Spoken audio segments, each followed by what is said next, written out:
I'm a professional motion picture and television editor, and in addition to that, my wife and I run a charity called Pifster, the Pay It Forward charity, where people donate as little as $1 a month and then suggest and vote on charitable causes they'd like the money to go to, and at the end of the month, the cause with the most votes gets the community donation.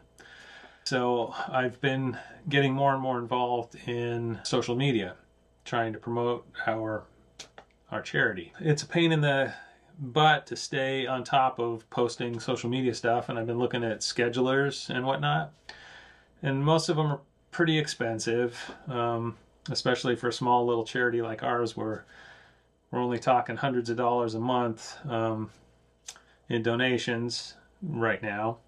Hopefully more later, but it's hard to justify spending, you know, 30, 40, 50 bucks a month when you're only bringing in 400 or 500 a month. So on Facebook, I started seeing ads for PaddyPost, which is a lifetime single fee social media scheduler. It seems to be pretty new, because if you go to YouTube and look it up, the only video that seems to be there is the actual developer's video. And he's only got 7 subscribers, 6 comments, 2 of which are mine. And it's only been seen, you know, 369 times in a month. So the cost was right. I mean, it's $47 to try it, and they profess to have a 30-day money-back guarantee. So I pulled the trigger yesterday, and I bought it. So I figured, since there seems to be very little in the way of coverage on this thing, I thought I would go ahead and post something so that somebody else who might be interested in it has something to go on. Hey guys, one other thing, I just wanted to remind you to please subscribe. I'm getting close to being able to monetize this channel someday, make a few extra bucks, so it doesn't hurt you, I guess. Click subscribe and try and get me to 1,000, and then I can, I don't know, make a few bucks. So I bought it, and here it is. It's a little awkward. The first thing that happens is you have to assign the social media accounts, and there's a fairly good list of accounts that you can have. You can do Facebook, Instagram, Mastodon, YouTube, Pinterest, LinkedIn, both a profile and a page, which is actually nice, because in our case, our nonprofit is a page, and a lot of softwares don't seem to recognize that. TikTok and X or Twitter. So we've got, you know, pages for most of these. So I went through and I set up, you can see here, the account for X, whatever that is, Instagram, Facebook, TikTok, and LinkedIn. Twitter was a little bit difficult because it actually requires you to log in to a developer account. So you have to apply at Twitter for a developer account.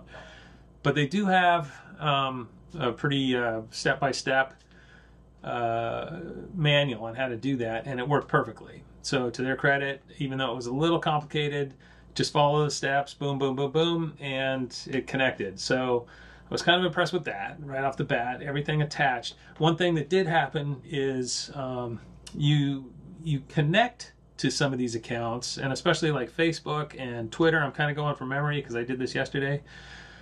I've got multiple accounts at each of those. I have a personal, and then I have the charity. So it kind of recognized that because they all are associated with my email or whatever. So I would connect to the account, and I'd come back to this screen, and it wouldn't be there. And I'd be like, what's that? But then when you hit add account again, then the various accounts that I have, my personal and the business, quote, nonprofit, would show up, and at that point I'd select it and it would appear here. So it wasn't exactly intuitive, but it did allow for that contingency, and it worked. So just be aware, it's sort of a 2-step process in that case, and it's not instantly evident what it is that you're doing. But if you go back to add account again, you'll see the ones that you can connect to. So just kind of moving on, it's pretty cool. The thing that you can do is you can go in here and you can see the posts that you've already published. You can see who you published it to. and you can create a new post. So let's go ahead and do that. Now this is kind of interesting because over here it'll preview in the format of whichever social media you're going to post to. So say I select LinkedIn. Over here, this is how LinkedIn will look, and it tells you this isn't real data, it's representative of how it looks on their thing. So if you start to type here, this is a test post. Over here, this shows what it would look like on LinkedIn.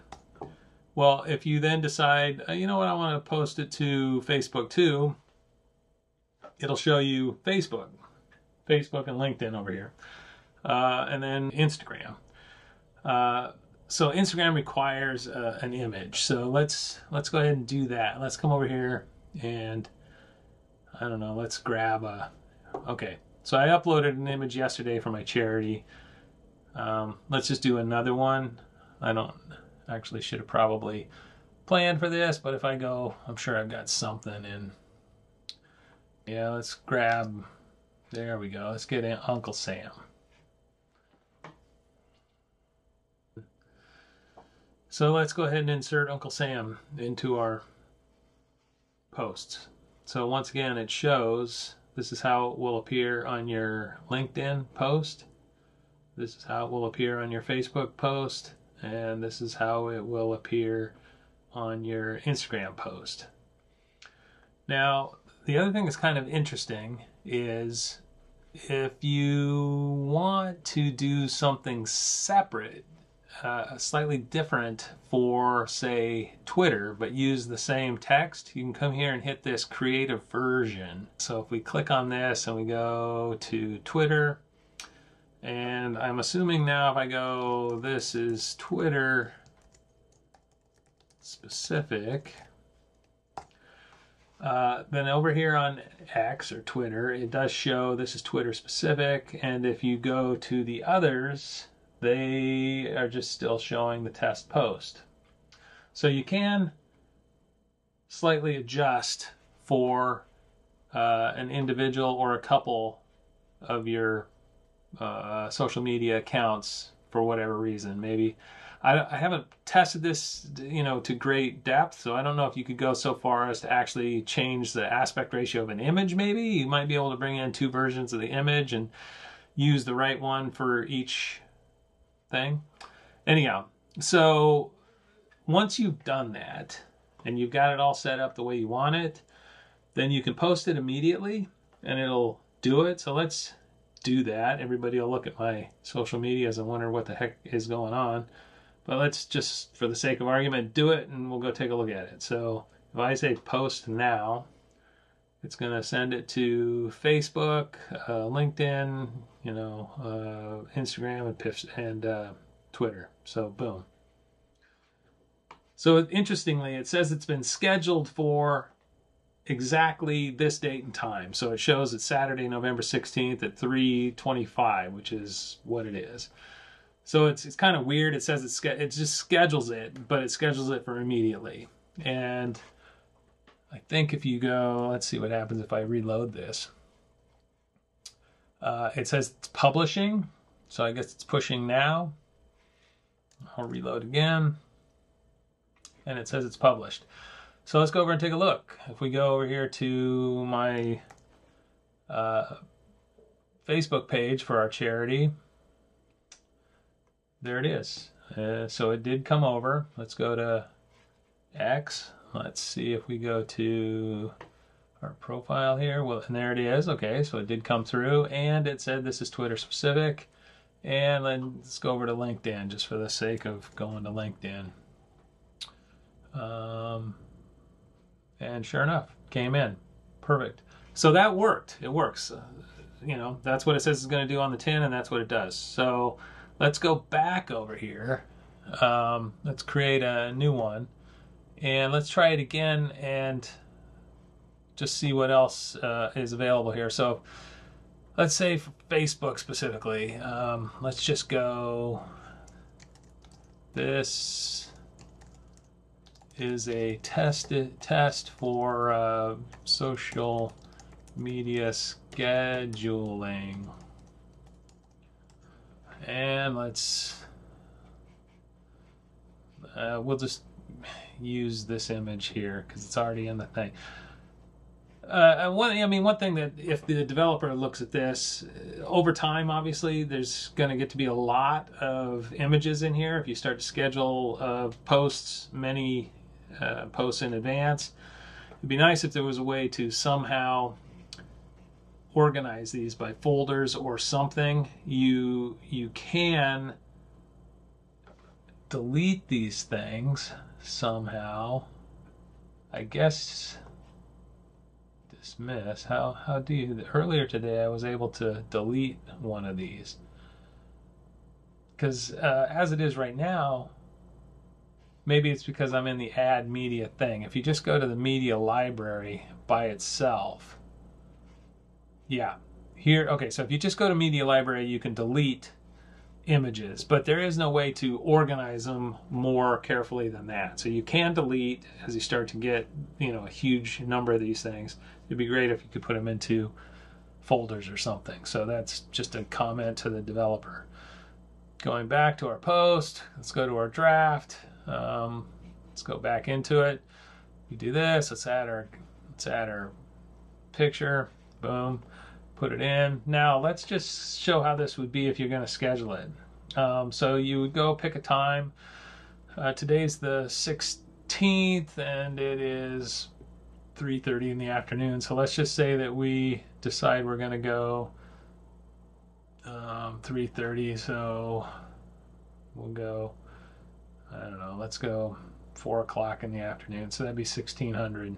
You can set this, oh, by the way, you can set it up for 12-hour days or 24-hour days. I'm kind of ex-military, so I use 24. So if we just go, say we're going to set it up for a half hour from now, boom, then you go ahead and do that, and you tell it to schedule it. So it shows that it's scheduled for today at 1600. You can jump over onto your calendar, and you can see that we've got a post scheduled to go to Facebook at 1600. And you can look at the calendar itself and it shows that it's scheduled. You can see the green one is the one that we already just did at 3:25, and we got one scheduled for 4 o'clock in the afternoon. Then you can click on these and you can go back in and you can edit them. So I've never actually played with any of these. I've never done any great testing of them. I don't know how this compares with anything else, but it does seem to do what I kind of want it to do. I'm able to set up posts in advance for multiple social medias, throw them on a calendar, and then it will tell me when it's sent. You'll get a red green dot. I did have one fail yesterday and it came back with a red dot.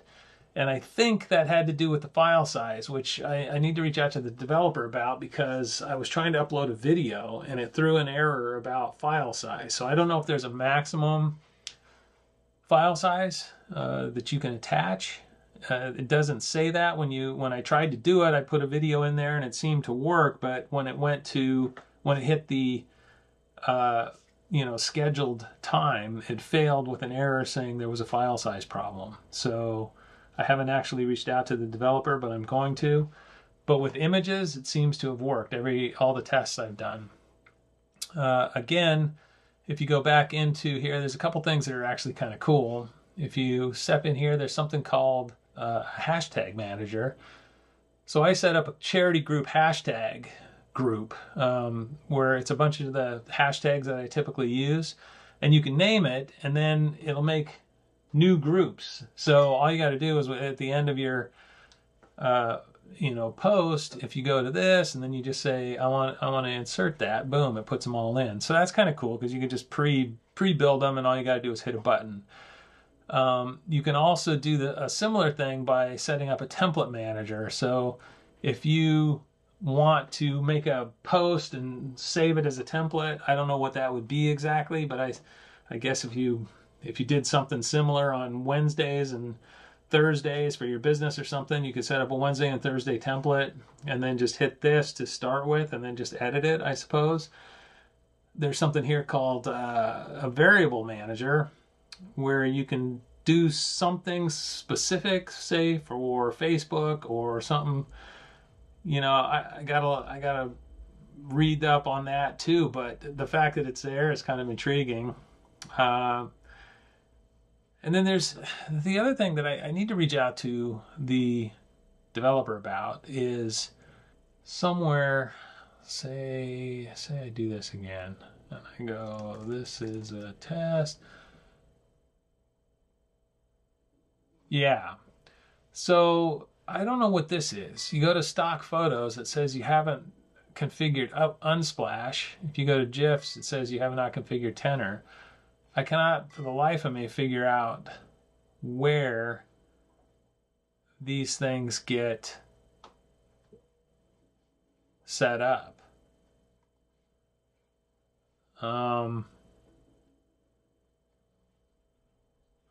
So I'm going to reach out to the developer about that, because I just can't tell where to set those things up or how to do it.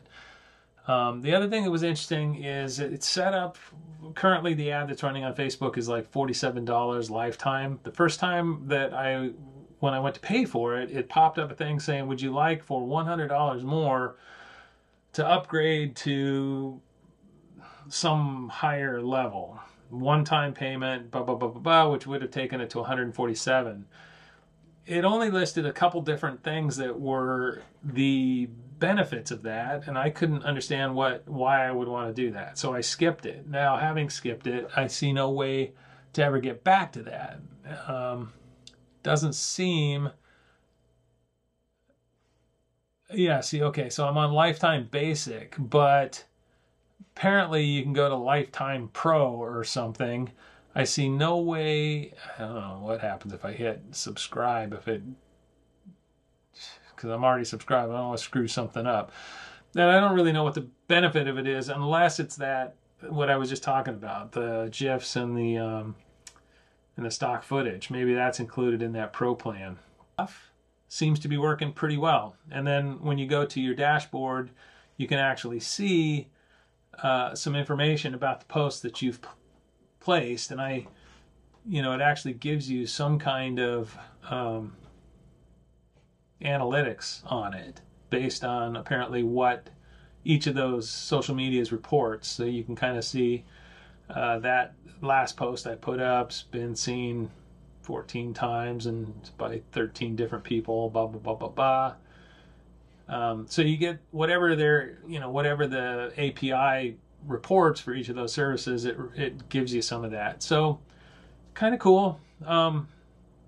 Anyhow, I'm basically for $47, given that, assuming it keeps working, I'm pretty impressed with it, because I've seen ads for other services that are, at the very, very cheap end, $5 a month for like 15 posts a month or something, and then on up to like $100 a month, which there's just no way I'm going to be able to do.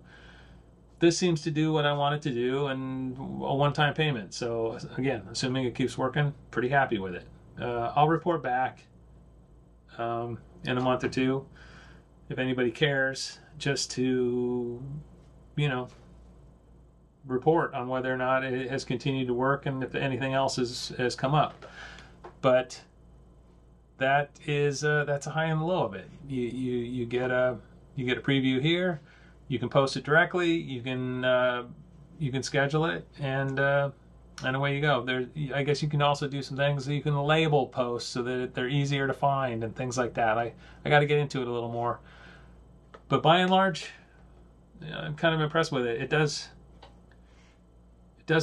I don't know how you quantify this, but I do a little bit of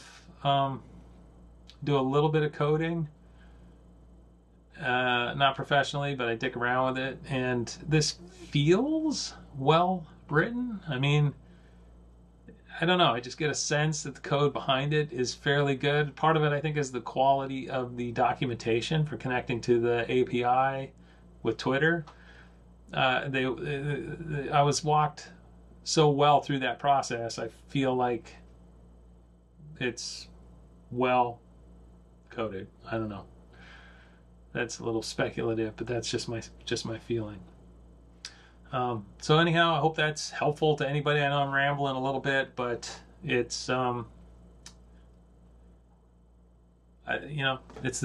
think, as far as I know, I'm probably the first and only person to review this software, other than the developer. So if it's helpful to anybody, then so be it. Then you can also, I'm looking here, you can also set some new things. Obviously, you can set the time zone that you're in, and there appears to be some webhooks. So if you're a coder and you want to somehow connect to this from your own app, it appears that you can do it. I don't know where you get the documentation for that sort of thing. If you do build templates, you'll see them there. And again, there's a separate clip for the media library, so you can, and your calendar and your post. So it's pretty simple, but it seems to work. So and I guess on another note, if anybody's interested in our charity, by all means, please go to Pifster, PIF, that stands for Pay It Forward. That's the genesis of the name, Pifster, payitforward.org, pifster.org. We'd love to have you over there. Give it a look. All right. Thank you.